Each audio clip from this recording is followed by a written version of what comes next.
السلام علیکم، درود و سلام رسول اللہ صلی اللہ علیہ وسلم اور ان کے اہل بیت پر۔ آج کی ویڈیو میں ہم دیکھیں گے کہ کاشف عباسی کے شو میں تجزیہ کاروں نے حکومت پر سیٹیں چوری کرنے کا الزام لگایا، وہ درست تھا یا نہیں۔ ایک طرف عمران خان صاحب IMF کو خط لکھ رہے ہیں کہ پاکستان کو پیسے نہ دے، تو دوسری طرف نواز شریف کہہ رہے ہیں میں لڑ کے آیا ہوں، جیسے کوئی پانی پت کی جنگ جیت کے آیا ہو۔ ارے بھائی، یہ کون سی لڑائی تھی؟ یہ جنگ کم، سیٹنگ زیادہ لگتی ہے۔ اب سوال یہ ہے، اگر مینڈیٹ 45 کا ہے اور حکومت 47 کی، تو پھر اصل میں جیتا کون اور لڑا کون؟ آئیے اس انٹرسٹنگ ویڈیو کو دیکھتے ہیں، پھر بات کرتے ہیں۔ عمران خان صاحب کی طرف سے ایک خط لکھا گیا ہے managing director international monetary fund یعنی IMF کو۔ PTI does not wish to stand in the way of any IMF facility, کہ ہم IMF فیسلٹی کے راستے میں نہیں کھڑے ہونا چاہتے، لیکن انہوں نے اس پر کچھ مزید گفتگو فرمائی ہے اس خط میں۔ اس کے اوپر بھی میں آتا ہوں۔ عامر صاحب، ایک کیڑا الیکشن، ایک میاں صاحب کیا کہہ رہے ہیں، کس سے لڑ کے آئے ہیں؟ آخر مجھے بھی آج سمجھائیں، یہ جو الیکشن تھا، یا تو آپ کو میاں صاحب ڈیفرنٹ ٹیم سکرین دیکھ رہے تھے، یا ہم کو مختلف ملکوں میں بیٹھ کے الیکشن دیکھ رہے تھے، یہ ہوا کیا ہے؟ کاشف بھائی، آج آپ کی باتیں کھلی ہوئی ہیں، آپ خوشگوار انداز میں بات میاں صاحب کو دیکھ کر مجھے بڑی خوشی ہوئی۔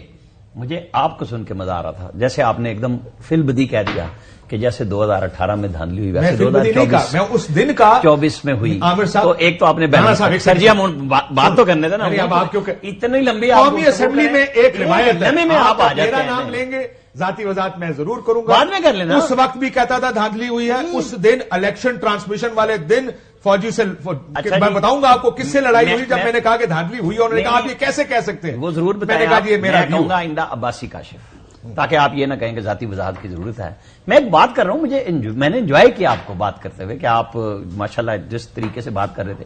جو نواز شریف کہہ رہے ہیں نا، جو آپ نے کہا کہ جی ایک لڑائی لڑ کے آئے ہیں، کیا نواز شریف سے بڑی لڑائی کسی نے لڑی ہے؟ اور پاکستان کے اندر رہ کے، باہر بیٹھ کے پاکستان کے اداروں پہ حملے نہیں کرائے، اکسایا نہیں، اپنی جمہوری جدوجہد میں لگے رہے۔ میں اس کا ان کو فل کریڈٹ دیتا ہوں، آپ دیں یا نہ دیں، یہ آپ کی بھی رائے ہے، میری بھی رائے ہے۔ ایشو یہ ہے کہ یہ جو آج ابھی آپ نے اینڈ پہ کہا IMF کا خط، یہ پاکستان، جس کو ہم پچھلے پروگرام میں بڑی بری طرح یہ ڈسکس کر چکے، اور آپ نے بہت لفظ واہیات کا لفظ، ٹھیک ہے، کیا یہ واہیاتیاں جاری رہیں گی اس ملک میں؟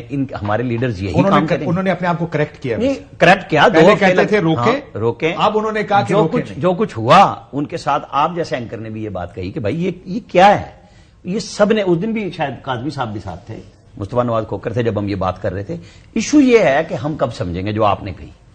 میرے حساب کتاب میں خان صاحب کے پاس آج بھی موقع ہے، خط لکھ دیا، اوکے، گنڈاپور صاحب کو پراپر استعمال کریں کہ آپ کو ہم سے اوکے کرانا ہے، آپ آئینی ترامیم پہلے پیکج کی صورت میں لائیں، چاہے وہ انتخابی اصلاحات ہیں، بلدیاتی ادارے ہیں، جو سکم صدر، وزیر اعظم اور جو نگران وزراء نے کی، نگران وزیر اعظم کی ضرورت ہی نہ ہو، آپ ایسا الیکشن کمیشن لے آئیں۔ بات آگے بڑھنے کی ہے کہ میں 18 پہ پھنس جاؤں اور آپ 24 پہ آ جائیں کہ اس دن کیا ہوا اور اس دن کیا ہوا، ایک دن EMS تھا، ایک دن RTS تھا، سب کی یاداشتوں میں محفوظ ہے، کوئی چیز بھولی نہیں ہوئی۔ ایشو یہ ہے کہ آگے کیسے بڑھنا ہے۔ اب اگر ہم اس پہ جائیں گے کہ جی ہم نے بڑھنا ہی نہیں اور ہم تقریروں پہ جائیں گے، آج جو KP اسمبلی میں ہوا، KP اسمبلی میں جو کچھ خاتون کے ساتھ ہوا، ایک کے ساتھ، اور جو کچھ کیا اس مرد کے ساتھ ہوا تھا پنجاب اسمبلی میں جس نے مریم نواز پہ تنقید کی تھی، جو مریم نواز نے ایک دوپٹہ ایک بچی کے سر پہ رکھ دیا، اس کے اوپر ہو رہا ہے۔ ہم معاشرے کے طور پہ ایک ASP جاتی ہے، جسے آج آرمی چیف نے بھی بلا کے بجا طور پہ اچھا اس کا کیا، کیوں بھائی ہم معاشرے کے طور پہ جا کہاں رہے ہیں؟ صرف گالیاں اور تشدد اور عدم برداشت، اس کے علاوہ ہمارے پاس کسی چیز میں نہیں ہے کہ آرگومنٹ تو رہا ہی نہیں، ٹالرنس رہی نہیں ہے۔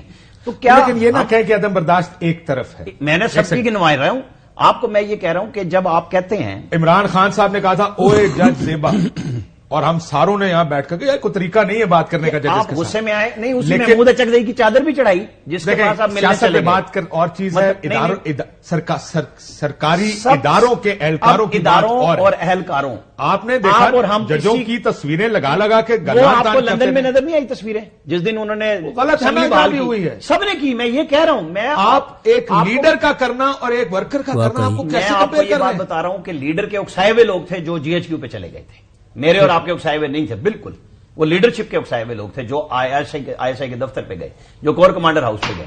میں یہ کہہ رہا ہوں کہ کس دن ہم بیٹھیں گے، ہم نے کوئی ادارہ نہیں چھوڑا، کسی کی یونیفارم نہیں چھوڑی، کسی کی عزت نہیں چھوڑی، رہ کس کی گئی؟ تو پھر سب کو کہیں نہ کہیں تو بیٹھنا ہے. بیٹھنا وہ پڑے گا. پارلیمنٹ آ رہی ہے, اب وقت ہے خان صاحب کے لیے اپنے لوگوں کو پریشر کو استعمال کریں. جو میں بات کہہ رہا ہوں کہ آپ ایک نیا اصلاحاتی پیکج پہلے 3 مہینے میں شرط لگائیں کہ IMF پہ تب جائیں گے آپ کے ساتھ جب آپ یہ کام ٹھیک کریں گے. پہلے تو میم آپ کو ہی پریشانی ہوئی میاں صاحب کا بیان سن کر؟ نہیں, مجھے بالکل حیرانی نہیں ہوئی. کہ حیرانگی ہو کہ نہیں, آپ بڑی لڑائی باتوں لڑ کے آئے ہیں جو نے لوگ مجھے تو آئے ہیں. آپ کی باتوں پہ حیرانی ہوئی. وہ لڑ کے نہیں آئے, عوام کے ووٹوں کے خلاف لڑ کے آپ منتخب ہو کے آ گئے, تو اس سے بڑی لڑائی کون سی لڑی؟ ساتھ ہی تو ان کے خواجہ آصف بیٹھے ہوئے تھے, ان کو دیکھ کے انہوں نے یہی کہنا تھا نا کہ یہ لڑ کے آیا ہے, اشارہ تو میری طرف تو تو لڑ کے آئے ہیں. تو یہ تو دیکھیں نا, جب آپ ووٹوں کی خلاف لڑ کے آئے ہوں تو وہ پھر بڑی لڑائی ہوتی ہے نا, تو یقیناً وہ دیکھیں لڑ کے ہی آئے ہوں گے, تو مجھے تو اس پہ کوئی شک نہیں ہے. دوسری بات یہ ہے کہ ہم جا رہے کس طرف ہیں اور یہ اصلاحات کروائی جائیں. وہ لوگ جو یہ کہہ رہے ہیں کہ انہوں نے مبینہ طور پہ ہمارا مینڈیٹ چوری کر لیا ہے, وہ کیوں ان کو لیجٹیمیسی دیں اور ان سے ترامیم کروائیں؟ اس لیے کہ اب آپ ان کی ریزرو سیٹیں بھی لینے پہنچ گئے ہیں. آپ ان کی وہ آئینی جمہوری وہ اخلاقیات تو دیکھیں کہ ووٹ تمہیں پڑا ہے, تمہاری ریزرو سیٹیں ہم لیں گے, 2/3 اکثریت کسی طریقے سے اکٹھی ہوگی, آئینی ترامیم کریں گے, یہ کریں گے, وہ کریں گے. تو یہ سب کچھ کیا یہ جمہوریت کی اسپرٹ میں ہو رہا ہے؟ یہ لڑ کے ہی تو لے رہے ہیں سیٹیں. اب تحریک انصاف جیتے, 2/3 سے زیادہ ان کی اکثریت ہے خیبر پختونخوا میں, وہاں سے بھی جو مخصوص نشستیں ہیں وہ نون لیگ اور پیپلز پارٹی لینا چاہتی ہے. تو اس سے بڑی اور کون سی لڑائی ہے؟ دیکھیں یہ آئین اور قانون کے ساتھ بڑی لڑائی لڑی جی. یہ لڑائی لڑ کے تو یہ لے رہے ہیں سب کچھ. بٹی صاحب یہ سیٹیں مل جائیں گی کہ سیٹیں نہیں ملیں گی؟ میں آج بھی وہ ساری سٹوریز پڑھا تھا. سردار رضا خان خود سپریم کورٹ کے جج تھے, اور آپ کو اگر کسی کو یاد ہو 2007 میں انہوں نے سٹینڈ لیا تھا جب افتخار چودھری صاحب کے خلاف سپریم جوڈیشل کاؤنسل بنی تھی. یہ تھے, اور جسٹس بھگوان داس اس وقت نہیں آئے ہوئے تھے. سو یہ اور سندھ ہائی کورٹ کے جو چیف جسٹس تھے وہ بھی سپریم جوڈیشل کاؤنسل کا ایسا, اس ٹائم ان کی ریپوٹیشن بڑی انہانس ہوئی تھی because he was part of this supreme judicial council. بعد میں یہ بنے اچھے آدمیوں کو ہم یاد نہیں رکھتے. ہاں یہ بات ٹھیک ہے. بعد میں بنے چیف الیکشن کمشنر, اور انہوں نے فیصلہ دیا, باپ پارٹی کوئی پارٹی نہیں تھی, 3 آزاد لوگ آ گئے خیبر پختونخوا میں, باپ پارٹی جوائن کی, اور انہوں نے فیصلہ دیا, اس وقت الیکشن کمیشن نے فیصلہ دیا آج یہ سیٹیں آپ کو مل جائیں گی. یہ ملیں گی سیٹیں کہ نہیں ملیں گی؟ یہ ہر حد ہو گئی آپ کی بھی, یعنی آپ نے بھی کمال کر دیا. رانا صاحب کے سارے اعتراضات آپ پہ درست ہیں. یعنی میرے محبوب قائد کا ذکر ہے, سخت لڑائی کا ذکر ہے, آپ نے مجھے سیٹوں میں الجھا دیا. جو الیکشن کمیشن سیٹیں نہیں دے رہا, کہ چیف الیکشن کمشنر صاحب بہادر نہیں دے رہے یا فلاں نہیں دے رہے. عجیب بات نہیں ہے؟ 2018 کے بعد مسلم لیگ اور پیپل پارٹی چیخ چیخ کر کہہ رہی تھی کہ عمران خان اسٹیبلشمنٹ کے پیداوار ہے, اسے لا کر ہمارے خلاف کھڑا کیا گیا, یہ سلیکٹڈ ہے, عوام کا نمائندہ نہیں. لیکن آج جب خود عام پارم کی جادوگری سے 47 کے ذریعے اقتدار میں آئے تو کہتے ہیں ہم نے تو ایمانداری سے جیتا ہے.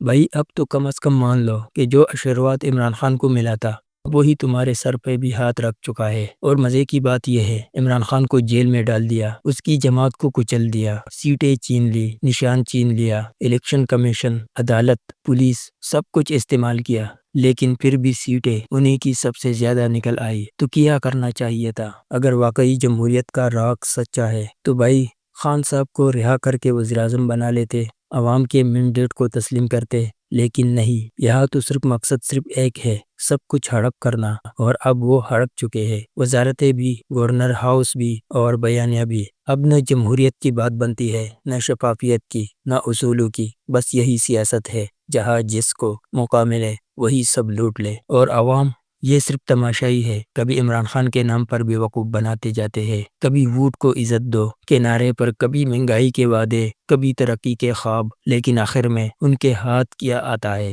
صرف بل, بھوک اور بے بسی. اصل میں نہ ووٹ کو عزت ملتی ہے نہ عوام کو. یہ لڑائی نہیں, لوٹ مار ہے. جمہوریت کا نام لے کر استحکام کے نعرے لگا کر اقتدار کی دکان چمکائی جا رہی ہے. ایک تماشا ہے جو بار بار دکھایا جاتا ہے, بس چہرے بدلتے ہیں, کہانی وہی رہتی ہے. بس فرق اتنا ہے, پہلے یہ خلائی مخلوق کے خلاف تھے, آج اس کے ساتھ بیٹھ کر نیا پاکستان بنا رہے ہیں, اپنے لیے, اپنے مفادات کے لیے, عوام کے بغیر. یہ تھی آج کی ویڈیو. اگر آپ کو ویڈیو پسند آئی ہو تو لائک ضرور کرے, چینل کو سبسکرائب کرے, اور اپنی رائے نیچے کومنٹ سیکشن میں دے. انشاءاللہ پھر کسی نئی ویڈیو میں ملاقات ہوگی. اللہ حافظ.